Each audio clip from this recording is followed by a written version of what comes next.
अचानक मां tiger reserve के जंगलों में इन दिनों हाथियों के झुंड का आतंक लगातार जारी है। एटीआर के वनग्राम मंजूर रहा के आश्रित गांव बिसौनी की ये घटना है, जहां कल रात करीब 3 बजे हाथियों के तोड़फोड़ एवं चिल्लाने की शोरगुल आवाज से कच्चे मकान में सो रहे बैगा दंपति उठ गए। बाहर हाथी को देखने के बाद पति पत्नी हाथी के दहशत से जान बचाने भाग रहे थे। इस दौरान भाग रहे गर्भवती महिला का पैर साड़ी में फंस गया और उक्त महिला गिरने से घायल हो गई, जिसे एम्बुलेंस की मदद से लोरमी के सामुदायिक अस्पताल इलाज के लिए ले जाया जा रहा था। बीच रास्ते में बिजराग कछार पहुंचते ही महिला ने दम तोड़ दिया। बताया जा रहा है कि मृतका के गर्भ में 4 माह का बच्चा भी था। इसके साथ ही अन्य 2 घायलों को लोरमी के सामुदायिक स्वास्थ्य केंद्र लाया गया, जहां उनका प्राथमिक उपचार जारी है।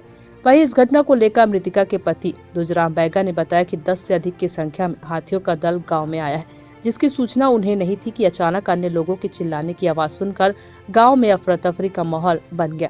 हम दोनों पति पत्नी अपने बच्चों को लेकर भाग रहे थे। इस दौरान मेरी पत्नी घायल हो गई, जिसे उपचार के लिए लोरमी ला रहे थे, जहां बीच रास्ते में ही दम तोड़ दिया। वहीं इस घटना के पहले भी हाथियों ने उत्पात मचाते हुए वनवासी बैगा आदिवासियों के घर को तोड़फोड़ कर फसल नुकसान किया था, जिसे एनटीआर प्रबंधन के द्वारा काफी मशक्कत से बाहर खदेड़ा गया था।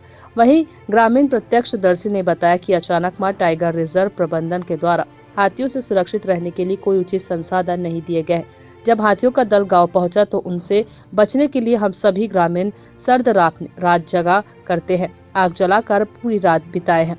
वहीं ग्रामीणों ने मांग की है कि हाथियों से सुरक्षित रहने के लिए वन विभाग से हमें उचित संसाधन के साथ राशि मिलनी चाहिए, ताकि भविष्य में इस तरह की कोई अप्रिय घटना ना हो। लोरमी से साजिद खान की रिपोर्ट। क्या मामला क्या है और किस तरह की कार्रवाई है? ये घटना खुड़िया क्षेत्र का है, ग्राम बिसौनी, जहाँ पर रात को लगभग 3 से 4 बजे के बीच 5-6 हाथियों का झुंड जो है वो गांव में आतंक मचा रहा था और 3-4 घरों को क्षतिग्रस्त किया। तो आवाज़ सुनकर जो राजकुमारी बैगा पति दूजराम बैगा उम्र 25 वर्ष की थी, जो गर्भवती भी थी 4 महीने, ये लोग अपनी जान बचाने के लिए भाग ही रहे थे घर से और उस दौरान महिला चोटग्रस्त हो गई और उसी दौरान उसको हॉस्पिटल लेकर के आ रहे थे तो रास्ते में उसकी मृत्यु हो गई। महिला के बारे में बताया जाए कि महिला 4 माह की गर्भवती थी। 2 अन्य से घायल हैं। हाँ, और घायल हैं, उन लोगों को हॉस्पिटल में एडमिट किया गया है और जो पीड़ित पक्ष हैं उनको वन विभाग की तरफ से मौके पर 25,000 का मुआवजा भी दिया गया। 5 ठो है और घर में से पूरा घर ला तोड़त रही से तो दरवाजा साइड से भागे हन। और भागे के बाद जगह जगह 4 जन 5 जन होके यानी कि इकट्ठा हो गए हैं और आगी वगैरह जला के इकट्ठा रहे सब। कोई मदद मिले है फॉरेस्ट की तरफ से, कोई सहयोग मिले है हाथी ले बचाव के लिए? तुमन ला 4 छोके मसाले से कुछ मिलेगा? नहीं, रात में तो कुछ नहीं दिए रहे, सब अलग अलग रहे। कोई मिट्टी तेल वगैरह तुमन ला टार्च है, मसाल है, सब दिए गए? नहीं, रात में कोई नहीं दे रही, सब डर के वजह से सब कोई अपन अपन भागे रहे, रात के नहीं रही। ठंड में कैसे गुजारा करे रात में? आगी रही से अंगीठा रही से जगह जगह अंगीठा जला के रुके रहे। का मांग है सरकार से? तुम्हारा का होना चाहिए?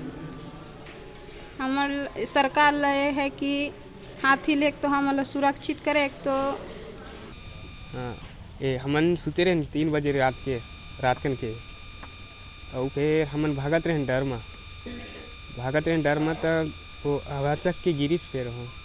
हाँ, गर्भवती 3-4 महीने की से मोर पत्नी है। हाँ, और फिर वो जैसे चोट पहुँची था तो पेट में तो लात रहे हॉस्पिटल, बिजरे में दम तोड़ दी। गर्भवती भी रही से? हाँ, गर्भवती रही से 3-4 महीने गर्भवती रही से। अच्छा, कामलात रहो, कोई साधन मुहैया हो? पैसा यहाँ से लोरमी से फ़ोन करें तो एम्बुलेंस गई। के बजे तक? 4 बजे तक। अच्छा, ये बताओ हाथी के बारे में कोई वन विभाग की तरफ से कोई सूचना पहले मिले रही तुम्हारा? सूचना मिले रही से, लेकिन बहुत दूर बता रही नहीं।